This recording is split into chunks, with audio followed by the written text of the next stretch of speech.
we headed to Paris, France, to do shows. For the first time in my life, I was very excited. Always wanted to perform in Paris, didn't know what it would be, but can I tell you? Paris is everything they tell you it is. It is easily one of the most romantic cities I have ever been to in my life. I fell in love 1,000 times. I was by myself, it didn't matter. Yeah. Every night it was just me and those bed bugs, baby.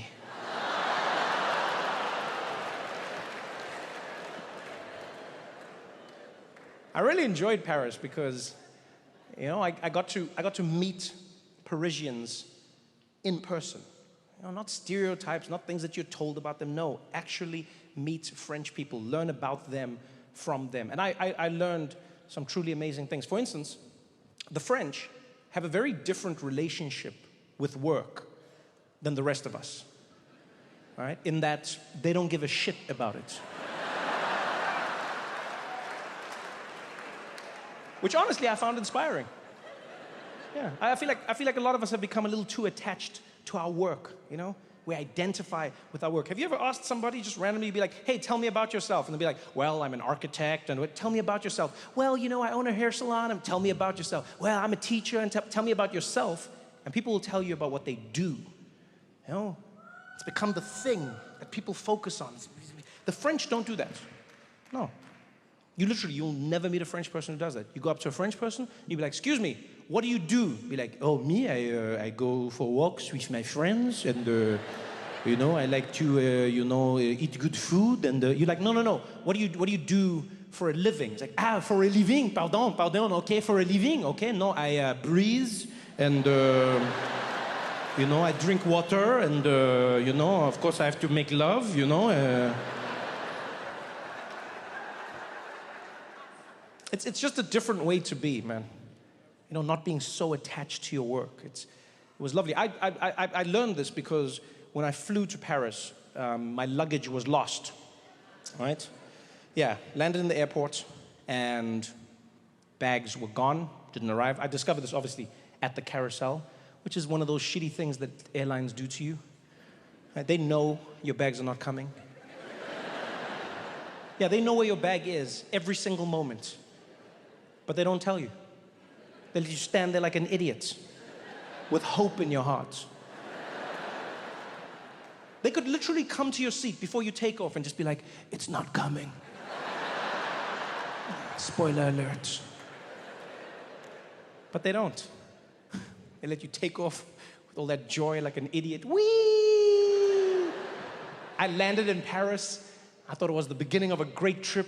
I was skipping around. I had my full luggage swag. And I was like, I'm gonna get my bags, go into Paris, start exploring. Got to the carousel. I was like, full luggage swag. That's right. Let me get my luggage, everybody. I was like, excuse me. Make some space, please. I would also like to lean over the carousel. It makes the bags come quicker. Come on, lucky bag. I had full luggage swag. Bags started coming out. I was standing there judging them. Who still uses Samsonite? Where's my bag? Bags going around. And then new bags stopped coming out. I started worrying. And then at some point there were fewer and fewer bags. And I was like, oh, my bag's not coming. And I realized my bag hadn't arrived. It was terrible. I had the same feeling I had as a child when my mom would forget me at school. The exact same feeling. I was just standing at the carousel. I felt like I was that kid, 10 years old again, just like... No, Mr. Wilkinson, it's fine. You can go. My mom's gonna come. Don't worry, you can go home. She's coming. She wouldn't forget me. No, she's probably dead somewhere right now. She's probably in a ditch, lying dead. She forgot me. She'd forget me occasionally. And then I'd have to walk home. It was like an hour walk. And I'd get home. And she'd always have the same reaction when I walked into the house, because my mom worked from home. And so she'd have like a little computer where she'd be typing away, and I'd walk into the house and I'd close the door, be like, always the same reaction. She'd be like, no, baby, no. Oh, what time is it? And I'll be like, it's too late.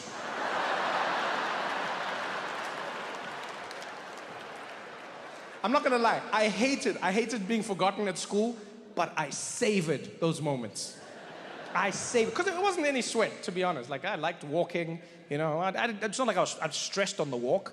Oh, I'd be kicking stones, singing on the way back, and then I'd get to the house and I'd be like, no, wait a minute. I loved it, because that was the one moment when I was allowed to give my mom unlimited attitude with no repercussions, none. Yeah, because when I was a kid, you couldn't just be like give attitude to your parents. Like, I wasn't a white child, you know what I mean? You couldn't. I had to watch myself. But when she messed up, ooh, I loved it. I'd walk in, she'd be like, oh, can you forgive me, baby? I'd be like, I'll think about it. So now, I had to find somebody to help me. I look around. There's an older French gentleman standing on the side. Gray hair, rosy cheeks, short little guy with glasses. And so I walked over to him, and he was wearing a red vest.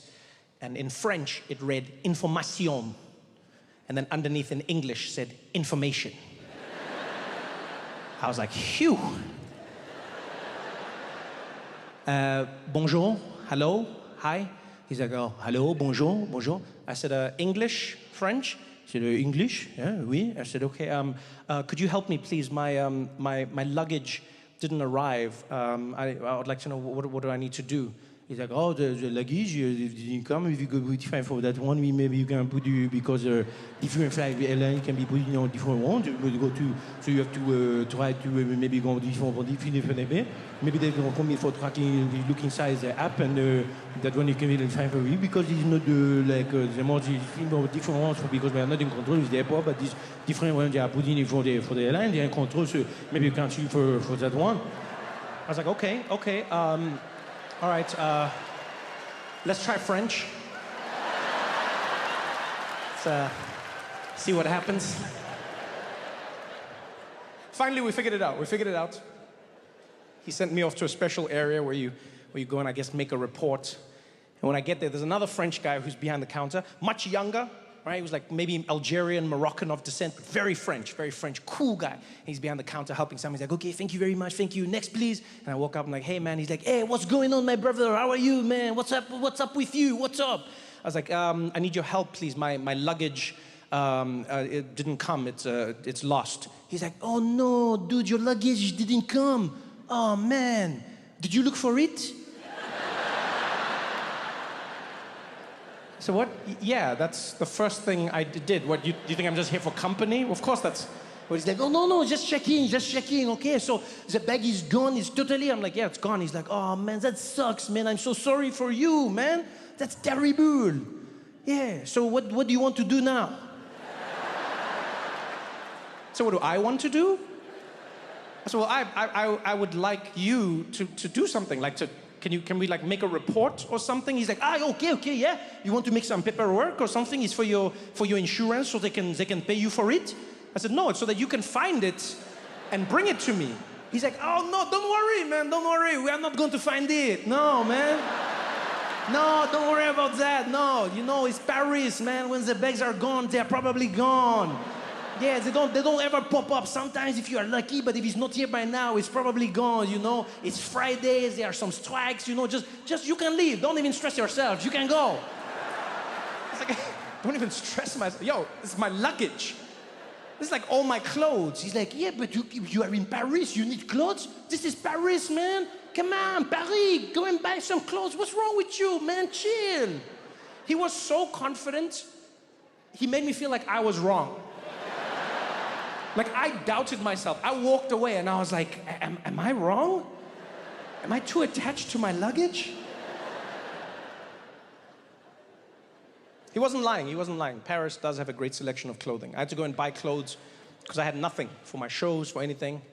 And if you ever do go to Paris, take some extra money for the clothes shopping. It's amazing. And try and also pack an extra pair of self-esteem. Yeah, you'll need it when you shop with the French. because they're not your friends. Yeah, I've never been to a country where you are truly on your own when you're shopping. Like, you walk into a store, nobody helps you, nothing. You don't know who works there, you don't know who's doing anything. Literally, it's like undercover employee. You're just walking around. It's like 20 minutes, nobody helped me. And then finally I started picking my own clothes. And then I heard like an annoyed voice behind me. It was like, can I help you? I was like, hi, yes, I need to get a few clothes, please. My luggage was lost. And then Detroit, I got roasted more than I've ever been roasted in my life. Ever. I got roasted. Everything I chose came with a scathing review. I was like, yeah, could I please get this in a medium? It's like, medium? No, you mean large or extra large, no? Yeah, no, this one is the medium for your body. I don't think so, no? I was like, I'm sorry, what? He's like, no, yeah, I think you are large, extra. I can bring that one for you, okay? Medium is too much for the shirt, okay? I'm like, what? Yo, everything. There's a point where there's a jacket I wanted to buy. I was like, yeah, could I get this? He's like, oh, no, this one for your skin tone is not great. No, you have to think about what is complementary for the colors inside the fabric and also inside your face, okay? This one is not the best. I was like, yo, I already own something like this. He said, and you are wearing it? Well, not anymore. He's like, no, you can wear it if you want. No, c'est tranquille, go ahead. I was like, no, you threaten me now. They you know what, it's just different. A friend said to me, a friend was like, dude, the French are assholes, right? I was like, no, I don't think that they're assholes. I think they're just very honest, right? And a lot of the time, it's hard to tell the difference between the two. Because one day I was speaking to a French woman, and I worked up the courage to ask her. I said, hey, why are the French like this? And she said, what do you mean? I said, like when you're in like a store, you know, they seem very mean. She's like, oh no, they are not being mean, they are just being themselves, no?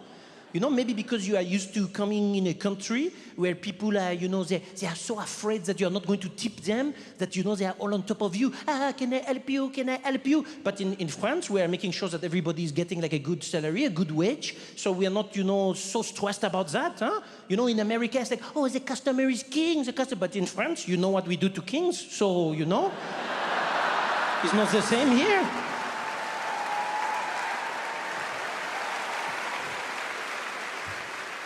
The French don't play that game. Yes. This absolutely great. Thank you so much for watching this video. Please subscribe, like, comment, and share with your friends. Thank you for your support.